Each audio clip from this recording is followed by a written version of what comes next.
Kita akan buka sesi tanya jawab. Tadi saya lihat dari Bapak Isfani Yunus sudah mengacungkan tangan. Mungkin kesempatan pertama saya berikan kepada Bapak Isfani Yunus untuk bisa menanyakan kepada ketiga narasumber kita.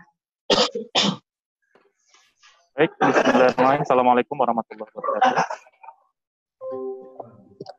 Yang kami hormati Ibu Moderator, Bapak Nazli, Ismail, dan juga narasumber kita, Bapak SAG, Bapak Haji Sudirman, dan Ibu Dr. Endang.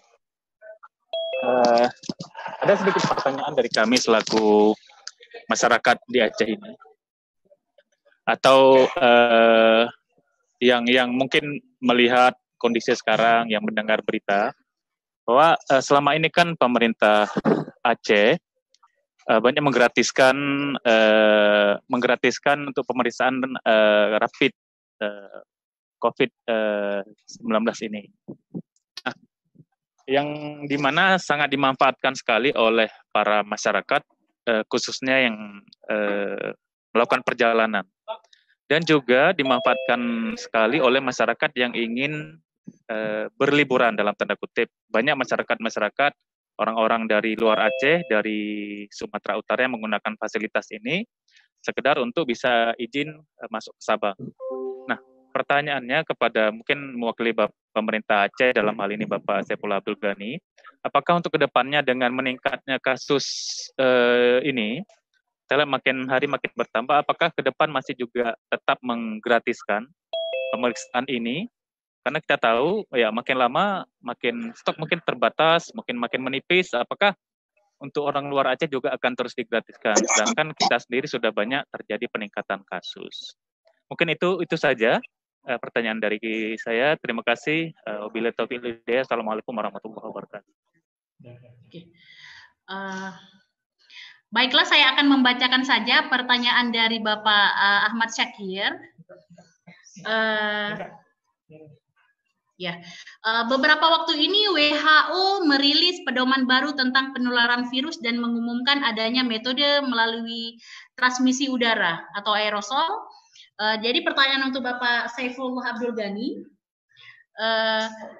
apakah pemerintah sudah mempunyai rencana atau langkah penanggulangan bencana terkait ini? Karena katanya COVID ini bisa menyebar melalui udara. Nah, kemudian kepada Ibu Endang, terkait rilis pedoman WHO ini, benarkah jika apa yang disampaikan WHO ini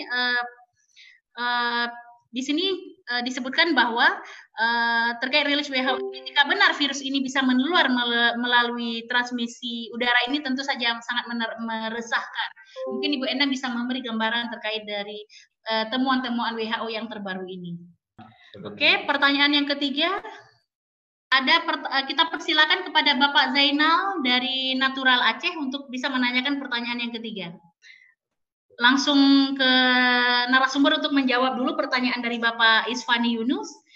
Ini kepada Bapak Saifullah Abdul Ghani. Ini katanya selama ini pemerintah menggratiskan pemeriksaan COVID ini, khususnya yang perjalanan. Bahkan ternyata ada juga yang berlibur ke Sabang, mereka bisa gunakan COVID ini. Apakah tetap menggratiskan? Bagaimana fenomena gratis tidak gratis web ini, kemudian terkait dari pemerintah Aceh ini sendiri?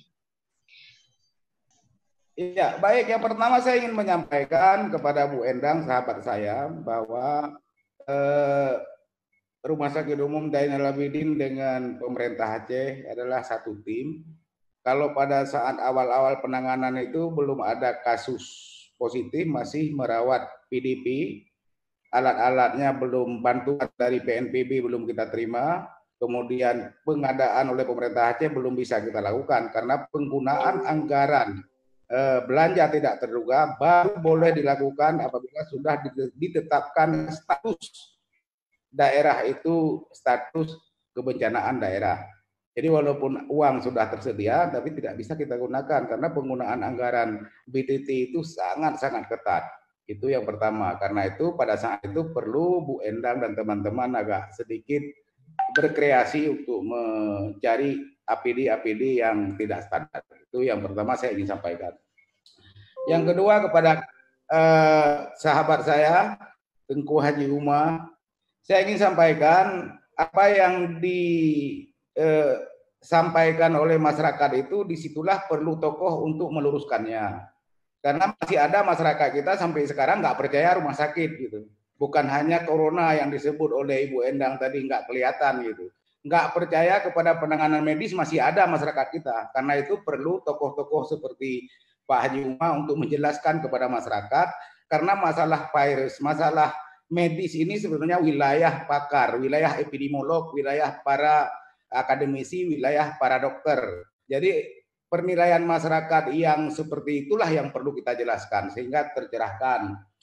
Akal-akalan pemerintah bagi saya melihat, bagi masyarakat yang paling penting kita juga membaca media sosial, katanya ini permainan Yahudi, ini bisnis internasional. Itu ya sudahlah, biar aja, biar orang beropini, tapi yang paling penting bagi kita adalah keluarga kita jangan kena, itu saja, titik. Nah, supaya keluarga nggak kena, anak kita tidak sakit dan tidak perlu tidur di rumah sakit, di ruang isolasi yang tidak boleh ditemani, bagaimana caranya? Soal orang berbisnis mau bikin obat segala macam itu biarlah orang lain yang berpikir itu. Yang paling penting kita jaga masyarakat kita, keluarga kita dan anak-anak kita dengan menjalankan protokol kesehatan yang ketat. Yang kedua, soal dana 1,7 triliun itu memang refocusing berdasarkan Perpu nomor 1 2020 yang diminta oleh Presiden merelokasi anggaran kepada 3 fokus: penanganan kesehatan, sosial safety net, dan kepada pemberdayaan ekonomi masyarakat yang terkena dampak. Apakah uangnya sudah harus habis? Kenapa harus habis? Pertanyaannya. Saya ingin sampaikan kepada forum bahwa perbedaan bencana non alam COVID-19 ini berbeda sekali dengan bencana tsunami.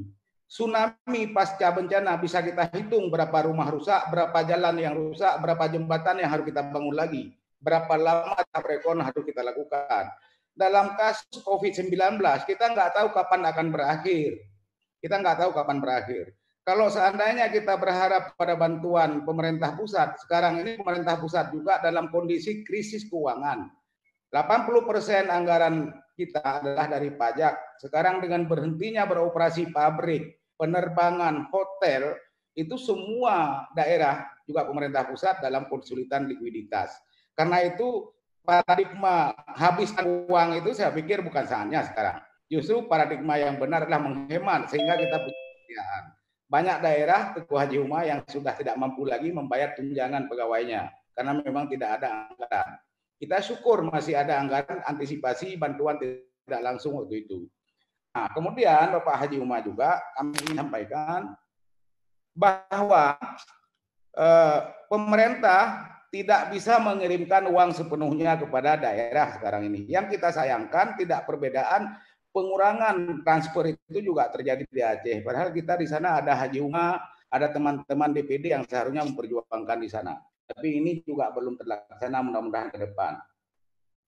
Kemudian dana resiko, saya ingin sampaikan yang menetapkan dana resiko itu bukanlah pemerintah Aceh, tetapi Badan Nasional Penanggulangan Bencana dengan 13 kriteria. Itu yang perlu kita sampaikan ke masyarakat.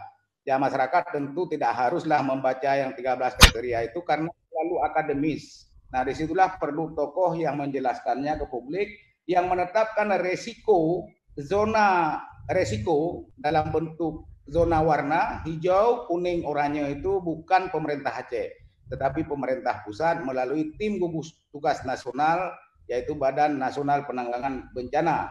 Kemudian mengenai rapid test apakah akurat atau tidak, biarlah Bu Endang yang akan menjelaskannya. Kenapa tidak diumumkan penyakit-penyakit lain?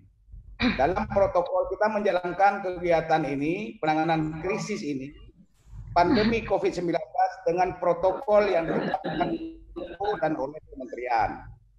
Nah, semua protokol yang kita jalankan bahwa kalau kita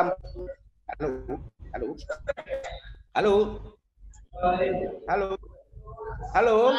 Lanjut Pak, lanjut. Halo. Ya. Saya udah kelihatan. Oke.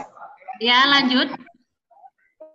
Kita tidak mengumumkan yang lain. Kenapa kita penyakit ini? Karena penyakit yang memang COVID-19 itu kita juga perhitungkan protokol yang dianjurkan. Kita nggak bisa bekerja misalnya dengan apa yang kita rumuskan sendiri, karena ini hasil kajian ahli-ahli epidemiologi. Seperti tadi pertanyaan dari Pak Muzakir misalnya, WHO sudah menetapkan lagi bahwa virus corona bisa menular lewat udara. Kita bikin lagi kebijakan untuk mengantisipasi. Jadi tidak bekerja sendiri, Pak. Bukan seperti kita misalnya bikin kue sepit, kue timpan sesuai resep kita. Ada guidance-nya, ada protokol yang harus kita jalankan. Jadi karena itu, karena tidak kita umumkan yang lain-lain, bukan berarti ini akal-akalan, tetapi prosedur dan protokol itu ditetapkan oleh para ahli internasional, ahli dunia. Ya, yang berikutnya adalah mengenai bagaimana meyakinkan masyarakat. Pemerintah meyakinkan pemerintah Aceh, wilayahnya adalah pada tataran kebijakan, operasional di lapangannya ada pemerintah kabupaten kota. Yang meyakinkan masyarakat ada tokoh masyarakat, ada tokoh agama, ada tokoh komunitas. Nah, kalau seandainya apa yang disampaikan oleh Haji Umar tadi menjadi opini umum, ini sangat kita cemaskan. Wajar kalau seandainya kasus akan meningkat terus kalau masyarakat masih pada tataran tidak percaya kepada virus corona. Ini justru mencemaskan.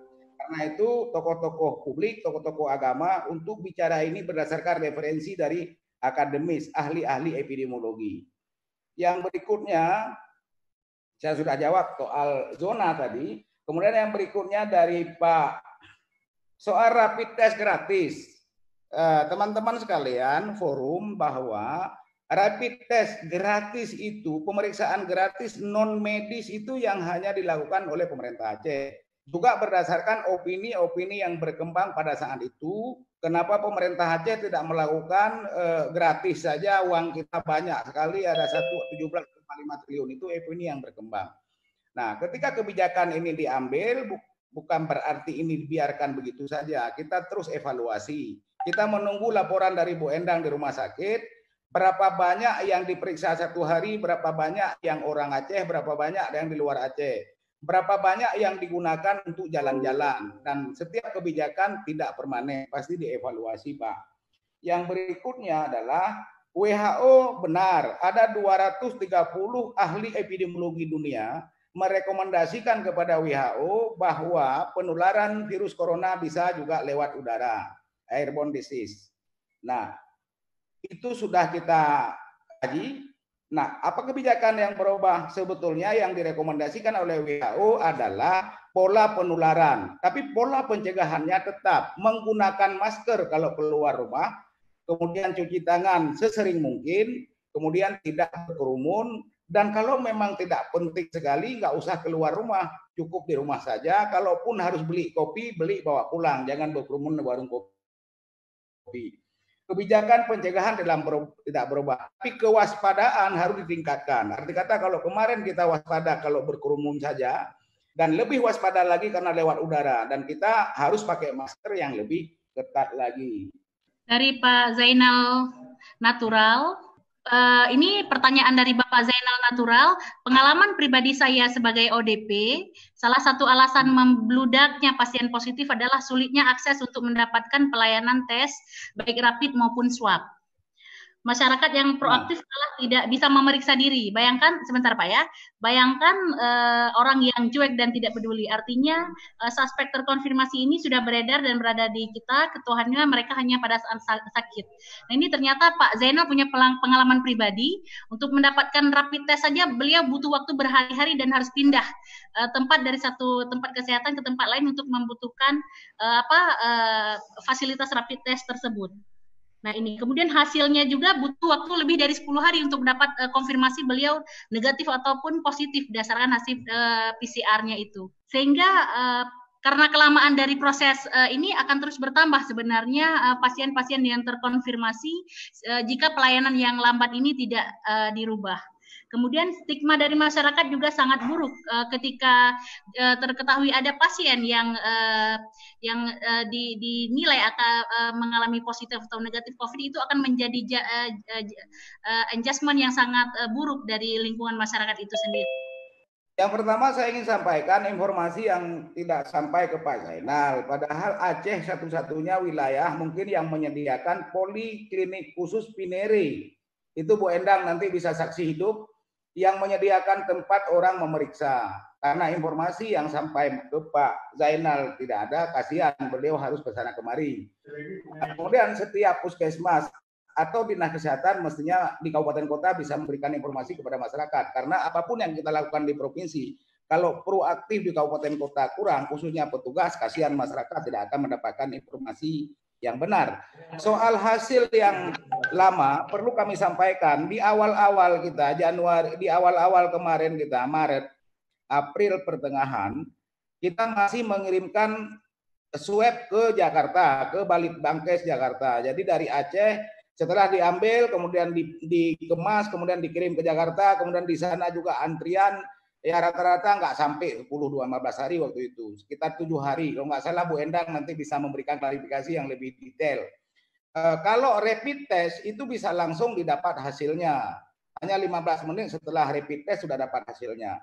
Ya barangkali pengalaman Pak Zainal itu pengalaman di awal-awal dulu ketika swab harus dikirim ke Jakarta. Nah, alat pemeriksaan rapid test kemudian sudah disebarkan ke seluruh Aceh. Ada 25.000 rapid test unit itu yang sudah dibagikan ke Dinas Kabupaten Kota, tim gugus tugas, supaya masyarakat tidak kesulitan. Itu yang saya sampaikan tadi, setiap kebijakan dievaluasi. Tapi yang paling penting ingin saya sampaikan, penyakit ini adalah penyakit yang belum ada obatnya. Obat yang paling efektif adalah melakukan pencegahan, jangan sampai sakit. Orang mau mengatakan ini bisnis, orang mau mengatakan ini alat propaganda, silakan. Yang penting jaga keluarga Anda, anak Anda, istri Anda, dan orang-orang terdekat Anda, jangan sampai sakit. Demikian, Mbak. Terima kasih kepada Pak Saifullah Abdul Ghani. Agak susah nih, mungkin lebih familiar Pak SAG ya.